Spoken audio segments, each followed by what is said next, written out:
ये लोग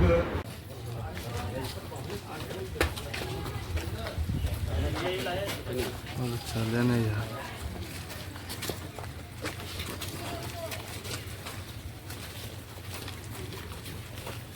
मिली थी और क्या हुआ था मामला?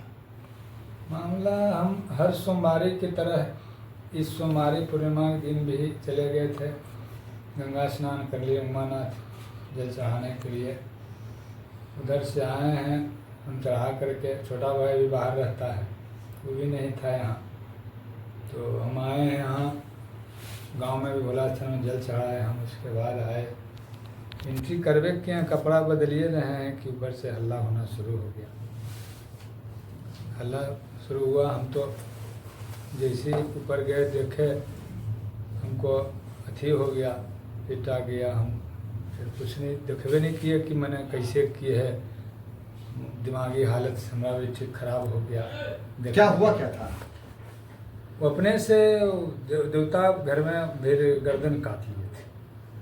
क्या पहले भी वो वैसे ही मतलब इस तरह की चीज कर चुके? हाँ, एक बार और लगभग 8-9 महीना पहले एक बार वह सफल प्रयास कर चुके थे। उस समय भी हम लोग घर पर नहीं थे, दोनों भाई, भतीजी है, भतीजा है, एक ही भतीजा है, हमको तो खाली 2 बच्ची है।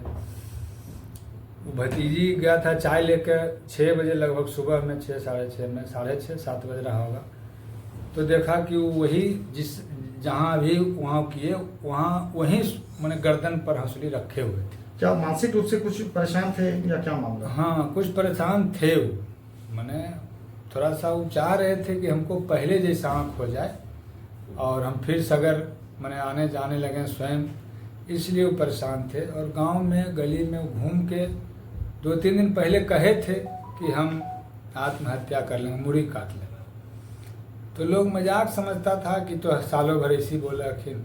हमको ये बात, इस बात का सूचना न गांव वाला दिया न टोला वाला दिया, अगर देता तो हम एक्टिव हो जाते, तो हमको इस बात का सूचना नहीं मिला कि पहले भी ये इधर ऐसा बोल रहे हैं। सुसाइड नोट में क्या लिखा गया? सुसाइड नोट उनका एक मंडल आरक्षी पदाधिकारी के नाम से था लिखा हुआ, एक थाना प्रभारी पंडारक के नाम से लिखा हुआ था, और एक और हमको कल मिला है 2-3 पन्ना का वो अपना जीवनी लिखे हुए हैं। उसमें भी लास्ट में चर्चा किए हुए हैं कि हम आत्महत्या कर लेंगे तो प्रशासन हमारा दाह संस्कार करा दीजिएगा और हम लोग भागवत कथा करा दीजिएगा। क्या परिवार पे भी किसी पे आरोप लगाया था सुसाइड नोट में या ऐसा नहीं? नहीं, सीधे लिखे हैं कि परिवार का इसमें कोई दोष नहीं। तो पुलिस इस मामले में क्यों मतलब परिवार पे शक कर रही है? पुलिस को लग रहा है कि परिवार द्वारा किया गया घटना है, जबकि 2-3 गो सुसाइड नोट है, जीवनी है, उनका कॉपी में कुछ वैसी भागवत का लिखा हुआ है सारांश, सब अच्छा टैली लगभग मिल रहा है उनका। और फिर भी भाई पुलिस तहकीकात में लगी। क्या नाम था उनका? उनका नाम श्याम किशोर सिंह था। उम्र कितनी थी? उम्र लगभग 75 से ऊपर। खेती करते थे? जी, किसान थे, और राजनीतिक में नीतीश जी के आना जाना उनका रहता था। आपका क्या नाम? मेरा नाम जितेंद्र कुमार सिंह नवल। जिस समय यह घटना घटी आप उसमें कहाँ थे?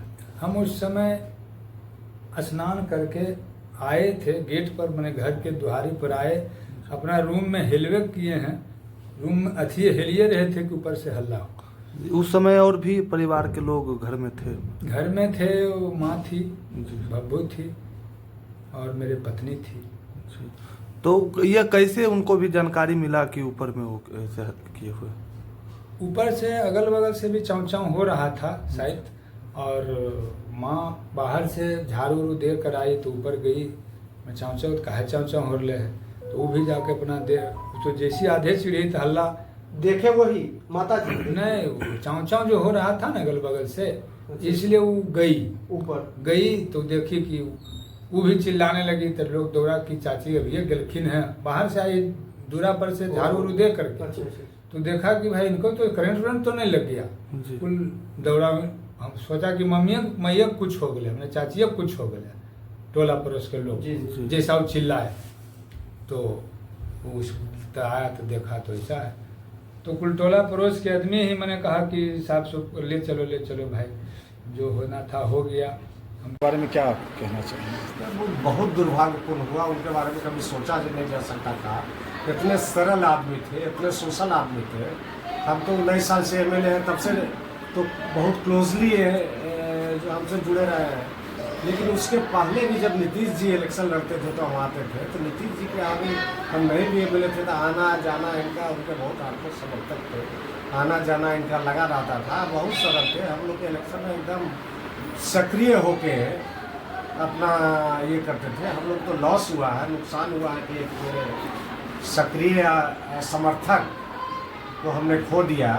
हमको तो काफ़ी व्यक्तिगत नुकसान हुआ उनके। आपको क्या लगता है किन परिस्थितियों में ये कदम उठाया हुआ? हमको लगता है कि वो जैसा लोग बतला रहे हैं कि थोड़ा फ्रस्ट्रेटेड थे, थोड़ा आँख से रोशनी कम थी, और थोड़ा होता है ना जो एक एज आने पर, एक बुढ़ापा आने पर थोड़ा सा आदमी को ये, और कुछ किताब पढ़ते थे, जैसे बतलाया कि अनारगढ़ की किताब पढ़ते थे, उसमें बनी हुई चाहिए थी, कुछ प्रेरणा था, ये था। तो धार्मिक व्यक्ति थे, उस सब का भी थोड़ा सा असर पड़ा। और थोड़ा अपने एक एज के बाद उतना एक्टिव लाइफ रह नहीं जाता है आदमी का, ये एक्टिव आदमी थे, तो उसका भी असर पड़ा होगा।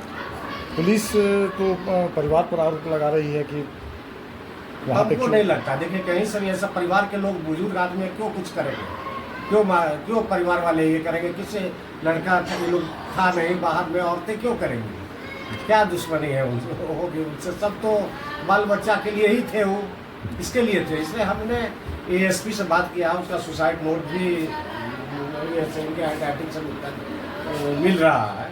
इसलिए ऐसा ये सरासर हमको कहीं से ये नहीं है, इसमें नहीं है। पुलिस अपना ठीक है, छानबीन में अपना देखती है, पुलिस सारा नहीं देखती है, लेकिन पुलिस की तरफ से हमको कहीं ऐसा बातचीत में कहीं नहीं मिला। आप अपना परिचय बताइए, क्या आप किस तरह से आपसे जुड़े हुए? मेरा नाम अशोक कुमार सिंह हुआ, घर बिहार बिघा है।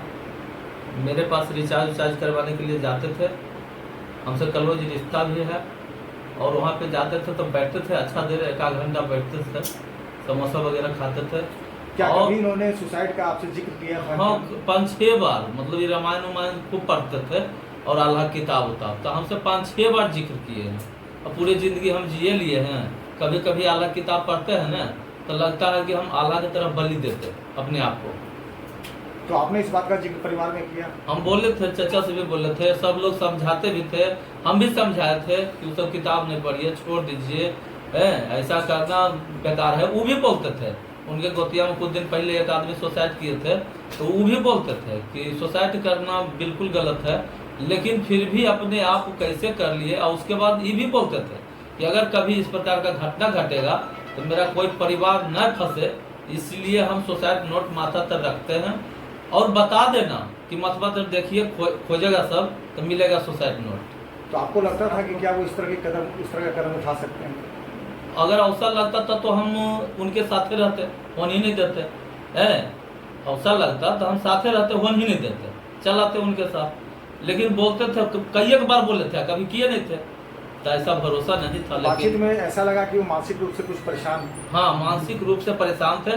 करने से एक दिन पहले वो अपने मोबाइल में 91 रुपया के जियो का रिचार्ज कराए, और वो लग रहे थे कि मानसिक रूप से परेशान हैं, और उस दिन ज़्यादा बात भी नहीं किए।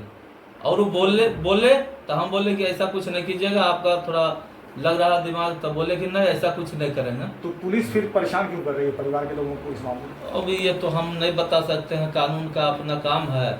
और गांव के कुछ लोग, हर इंसान का गांव में कोई न कोई तो दुश्मन होता ही है। कोई भी अगर चाहेगा कि मेरा दुश्मन ऐसा होगा, तो दुश्मन जो है वो अपना आने वाले, और किस तरह से आप कहेंगे इनसे संबंध? हमारा मंजिला बीघा घर है। अरे भी मेरे दुकान पे बैठते थे, तुमसे यहाँ आते जाते थे मार्केट में ना, तो वहाँ बैठते थे, तो इस वजह से हम जानते थे, और कोई खास काफ़ी रिलेशन उनसे हमको नहीं था। जब बातचीत होती थी तो क्या आपको लगता था कि वो इस तरह कदम उठाए? हमसे ज़्यादा बात नहीं होता था, लेकिन बुजुर्ग आदमी कोई पुरुष टोला के थे, और एक आदमी और हमारा गांव के थे, उनसे ही बात को बोले थे। वो आदमी हमसे बोले थे भी कि ये ऐसे ऐसे नवल जी को पिता बोलते हैं। ठीक है कि हो सकता है कभी गुस्सा पिता में भी आदमी बोलता है, इतना हम लोग दिमाग में नहीं लिए बात को। सुसाइड के बाद जिक्र बहुत बार कर चुके हैं, लेकिन इस बात की जानकारी आप लोगों ने फिर परिवार को नहीं दी? नहीं। सुसाइड की जानकारी है कि ऐसे ऐसे बोलते हैं, लेकिन ये हम लोग के दिमाग में नहीं था कि ऐसा काम करेंगे जो कि वो कर बैठे। तो आपको लगता था कि मानसिक रूप से कुछ परेशान? हाँ, थोड़ा सा तो जब ऐसे बोलने का मतलब तो यही होता है ना, अब क्या होता है। पहले भी ऐसा किए थे, अब पहले कोशिश 6 किए महीना थे। पहले भी ऐसे किए थे वो, कोशिश किए थे। तो बच्चा चाय देने गया तो देख लिया तो हंसुली उसुली छीन लिया। फिर बहुत लोग बुजुर्ग आदमी गांव के, उनको जो दोस्त थे, वो आए उनको नवल जी बोले कि ऐसे ऐसे बात है, हमको पिताजी ऐसे करना चाहते हैं। आए समझाए तो 5-6 महीना तो ठीक रहे, अब फिर दोबारा ऐसा घटना कर लिए वो। आप अपना नाम बता दीजिए। पवन यादव, ग्राम महिला विभाग, पोस्ट